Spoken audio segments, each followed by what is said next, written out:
पश्चिमी हिंदी प्रस्तावना। भारतीय आर्य भाषाओं के विकास क्रम में पश्चिमी हिंदी न केवल भाषाई दृष्टि से अपितु साहित्यिक और सांस्कृतिक दृष्टि से भी सर्वाधिक महत्वपूर्ण उपभाषा वर्ग है। शोरसेनी अपभ्रंश के गर्भ से विकसित यह भाषा समूह मध्य देश की साहित्यिक चेतना का मुख्य आधार रहा है। ऐतिहासिक रूप से देखें तो पश्चिम हिंदी उस भौगोलिक पट्टी की प्रतिनिधि है जिसने सदियों तक भारतीय राजनीति और संस्कृति के केंद्र दिल्ली और ब्रज को अपनी ध्वनियों से सींचा है। जॉर्ज ग्रियर्सन ने जब हिंदी का भाषा वैज्ञानिक विवेचन किया तो उन्होंने पश्चिमी हिंदी को ही वास्तविक हिंदी के रूप में रेखांकित किया। इसकी शक्ति का अनुमान इस तथ्य से भी लगाया जा सकता है कि जहां एक ओर इसमें ब्रज भाषा का लालित्य और कोमलता पदावली समाहित है, वहीं दूसरी ओर खड़ी बोली का वह ओजस्वी स्वरूप भी है जो आज भारत की राजभाषा और संपर्क भाषा के रूप में वैश्विक पटल पर प्रतिष्ठित है। पश्चिम हिंदी केवल 5 बोलियों खड़ी बोली, ब्रिज, हरियाणवी, बुंदेली और कन्नौजी का समूह मात्र नहीं, बल्कि यह वह सेतु है जिसने मध्यकालीन भक्ति आंदोलन से लेकर आधुनिक राष्ट्रवाद की अभिव्यक्ति तक को शब्द दिए हैं। अकार बहुला और ओकार बहुला प्रवृत्तियों के जटिल ताने बाने से बुनी यह उपभाषा भारतीय भाषाई अस्मिता की रीढ़ है।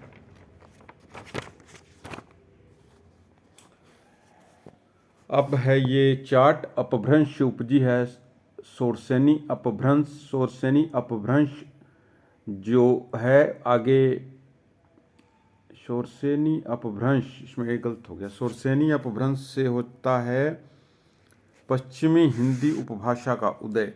पश्चिमी हिंदी के अंतर्गत आते हैं खड़ी बोली कोरवी, ब्रजभाषा, हरियाणवी, बुंदेली और कन्नौजी। अब है भाषाई वर्गीकरण।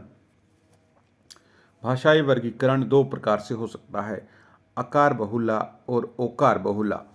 अकार बहुला जो बोलियां हैं वो है खड़ी बोली जिसे हम कोरवी भी कहते हैं, फिर है हरियाणवी जिसे हम बांगरू भी कहते हैं, आगे है ओकार बहुला। ओकार बहुला जो भाषा है वो है ब्रजभाषा। ओकार बहुला ब्रजभाषा, बुंदेली और कन्नौजी BBK। अकार बहुला जो बोली है वो है खड़ी बोली जिसे कोरवी भी कहते हैं और हरियाणवी जिसे बांगरू भी कहते हैं। ओकार बहुला है ब्रजभाषा, बुंदेली और कन्नौजी। आगे है नंबर 3 पॉइंट, बोलियों का विस्तृत विवरण। सबसे पहले है खड़ी बोली जिसे कोरवी भी कहते हैं। इसका क्षेत्र जो रहा है वो है दिल्ली, मेरठ, सहारनपुर और बिजनौर। नामकरण, इसका नामकरण जो है राहुल सांकृत्यायन ने कोरवी रूप में किया है। हालांकि इसे खड़ी बोली भी कहते हैं, लेकिन ध्यान देने का तथ्य है कि इसे कोरवी भी कहा जाता है। विशेषता इसकी यह है कि यह आधुनिक मानक हिंदी का मूल आधार है। इसमें द्वितत्व ध्वनियों बिट्टा बिट्टा, गाड़ी गड्डी की प्रधानता है। यह अकार बहुला है, जैसे आया, गया और खाया। अब खड़ी बोली के बाद आता है ब्रज भाषा का नाम। बहुत ही मधुर भाषा है। मधुर भाषा जो है ब्रज भाषा के क्षेत्र जो है मथुरा, आगरा, अलीगढ़, एटा और धौलपुर है। इसका बड़ा ही साहित्यिक महत्व है। मध्यकाल की यह सबसे समृद्ध साहित्यिक भाषा है। सूरदास, नंददास और बिहारी इसके सिरमौर कवि हैं। इसकी विशेषता है कि यह ओकार बहुला है, जैसे आयो, गयो, खायो। ओ की मात्रा लग रही है, आयो, गयो, खायो। इसमें ल के स्थान पर है जो र, जिससे काला को कह देते हैं कारो का प्रयोग मिलता है। इसकी प्रकृति कोमल और माधुर्यपूर्ण है। फिर है हरियाणवी बांगरू जो कि अकार बहुला है।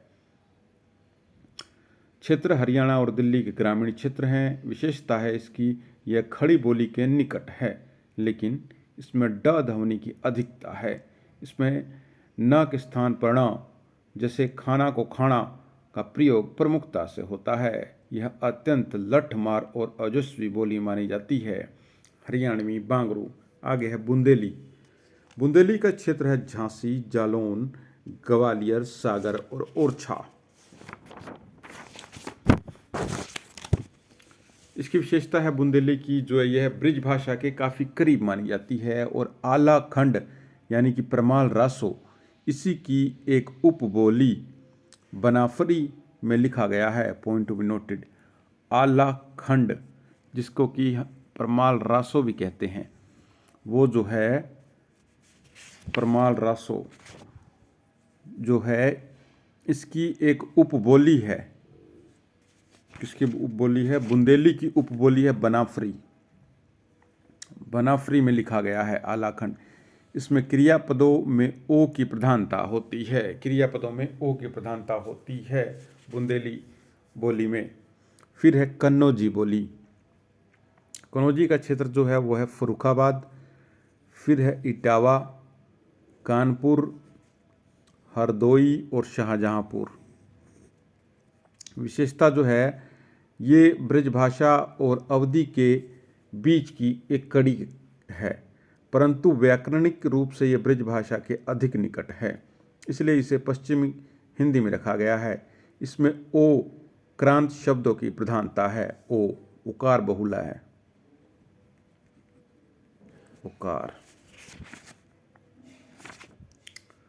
आगे है पश्चिमी हिंदी की भाषिक विशेषताएं। की पॉइंट्स फॉर इम्पैक्ट। सबसे पहले है ध्वनि प्रक्रिया। इसमें री, ए और औ का उच्चारण शुद्ध स्वरों के रूप में ना होकर संयुक्त स्वरों की तरह होता है। Point to be noted. ध्वनि प्रक्रिया में इसमें री, ए और औ का उच्चारण जो है शुद्ध स्वरों के रूप में ना होकर संयुक्त स्वरों की तरह होता है। आगे है व्याकरण। पश्चिम हिंदी में ने विभक्ति का प्रयोग जो है कर्ता कारक के साथ स्पष्ट रूप से मिलता है। ने जैसे उसने कहा, जो इसे पूर्वी हिंदी से अलग करता है। उसने कहा। आगे है शब्दावली। इसमें तत्सम और तत्भव शब्दों का संतुलित समन्वय है। आगे है निष्कर्ष। पश्चिमी हिंदी न केवल बोलियों का समूह है, बल्कि यह भारतीय भाषाई संक्रमण और विकास की गाथा है। जहाँ ब्रज ने भक्ति काल को स्वर दिया, वहीं खड़ी बोली ने आधुनिक भारत की वैचारिक और राजनीतिक चेतना को शब्दबद्ध किया। आज की वैश्विक मानद हिंदी इसी समृद्ध विरासत की उत्तराधिकारी है। ये कंप्लीट हुआ पश्चिम हिंदी का।